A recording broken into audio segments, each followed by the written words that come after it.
अगर सफ़र खूबसूरत है मंजिल से भी तो किस भीड़ में भाग रहे हैं हम, कहाँ को जाना चाहते हैं हम। तो कुछ यूँ लिखा था कि कहीं ना कहीं किसी मंजिल की ओर हम भी भाग रहे हैं। आखिर कहाँ को जाना चाहते हैं हम, कौन सी भीड़ का हिस्सा है हम और कहाँ को जाना चाहते हैं हम। देखो ना ये सब क्या है, किस चीज़ से भाग रहे हैं और कहाँ को जाना चाहते हैं हम। कभी पूछ के देखना है सवाल खुद से। भूल जाते हैं हम इस दुनिया की भीड़ में कि ये सफ़र जीना कितना ज़रूरी है। भूल जाते हैं हम इस सफ़र की भीड़ में कि ये कितना ज़रूरी है इस सफ़र को जीना मंजिल आने के पहले, क्योंकि मंजिल आ जाने के बाद तो ये ज़िंदगी की किताब वैसे भी ख़त्म हो जाएगी। तो क्यों इस सफ़र में होकर भी मंजिल की फ़िक्र में लग जाते हैं, क्योंकि सच ये है ना, ध्यान से सुनिएगा, कि ये सफ़र ही तो है जो तुम्हें यहाँ तक लाया है। ये सफ़र ही तो है जो तुम्हें यहाँ तक लाया है और ये सफ़र के साथ ही तुम उस मंजिल तक भी पहुँच जाओगे। ये सफ़र ही तो है, ये सफ़र ही तो है जो तुम्हें मंजिल से मिलाएगा। ये सफ़र ही तो है जो तुम्हें मंजिल से मिलाएगा। ये सफ़र ही तो है जो तुम्हें मंजिल तक ले जाएगा। अब एक बात है जो मैं अक्सर दोहराती रहती हूँ, कहती रहती हूँ और लिखती रहती हूँ कि ये ज़िंदगी तुम्हारी है, ये कहानी तुम्हारी है यार। इस ज़िंदगी का हर पन्ना तुम्हारा है, इसे तुम्हें लिखना भी है और जीना भी है। कैसे? सुनिए। शोर से दूर अपनी एक अलग कहानी लिखना चाहते हैं हम, और उस कहानी में बस ढलती शाम सा सुकून लिखना चाहते हैं हम। शोर से दूर अपनी एक अलग कहानी लिखना चाहते हैं हम। देखो ना, हम सब की एक अलग दुनिया है, कहीं किसी के दिल में तो कहीं किसी के इंतज़ार में। हम सब की एक अलग दुनिया है। पता है, जब इस दुनिया की दौड़ में भाग रहे होते हैं तब ना वक्त का हम पर असर होता है, ना ही उसके बीत जाने का एहसास। गौर करिएगा ज़रा इस बात पे कि जब हम इस दुनिया की दौड़ में भाग रहे होते हैं तब सच में वक्त का ना असर हम पर होता है, ना ही उसके बीत जाने का एहसास। तो क्यों दौड़ना है इतनी जल्दी, जब रास्ते और उनमें सफ़र का एहसास करना अभी भी बाकी है ना। हम भाग तो रहे हैं पर ज़िंदगी के साथ नहीं, खुद से। और यही मैंने जब खुद से पूछा ये सवाल, बस उसी दिन से मुझे मंजिल से ज़्यादा इस सफ़र से मोहब्बत हो गई। हर एक सफ़र पसंद आने लगा, जहाँ कोई किसी के लिए नहीं भाग रहा था। तो बस ये कहानी लिखने के लिए मंजिल को भुला कर तो देखना। यकीन मानो, मंजिल से ज़्यादा इस सफ़र से प्यार हो जाएगा। जीने का हर दिन आसान होने लगेगा, किसी और से भी ज़्यादा इस सफ़र से प्यार होने लगेगा। किसी और से भी ज़्यादा इस सफ़र से प्यार होने लगेगा।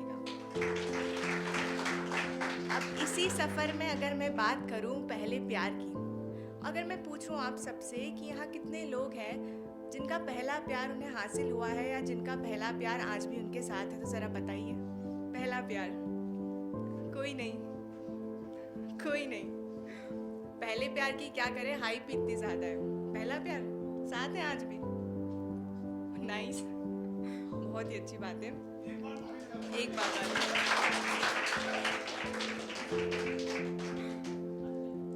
तो ये जो पहले प्यार की हाइप खैर बहुत ज़्यादा है। अक्सर पहले प्यार की बहुत बातें होती है लेकिन आखिरी मोहब्बत की बातें थोड़ी कम होती है। तो चलिए आखिरी मोहब्बत के बारे में बातें करते हैं। पहले कहीं ना कहीं मैंने ये सुना था कि कौन कहता है कि दोबारा मोहब्बत नहीं होती, कौन कहता है कि दोबारा मोहब्बत नहीं होती। तो इस पर लिखा था मैंने कि चलो पहला प्यार ना सही, लेकिन अगर आखिरी बार मोहब्बत होती है तो कुछ इस तरह हो। लोग कहते हैं ना कि पहली मोहब्बत हासिल नहीं होती अक्सर, लेकिन दोबारा इश्क नहीं हो सकता, ये कहाँ लिखा था। हाँ, पहली मोहब्बत मुकम्मल ना सही, लेकिन एक ख्वाहिश थी कि अगर दोबारा इश्क हो तो कुछ ऐसा हो, किसी खूबसूरत कहानी के किरदार जैसा हो।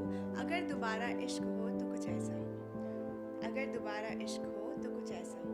तो इश्क की गलियों से दूर आने के बाद वो शख्स जब मिलता है आप लोगों को, या कहें कि पहली बार दिल तुड़वाने के बाद अगर उस शख्स से आप मिलते हैं, तो कैसे लिखते हैं उस कहानी को कि जिस कविता में इश्क का इजहार करती थी उन कविताओं सा वो मिला।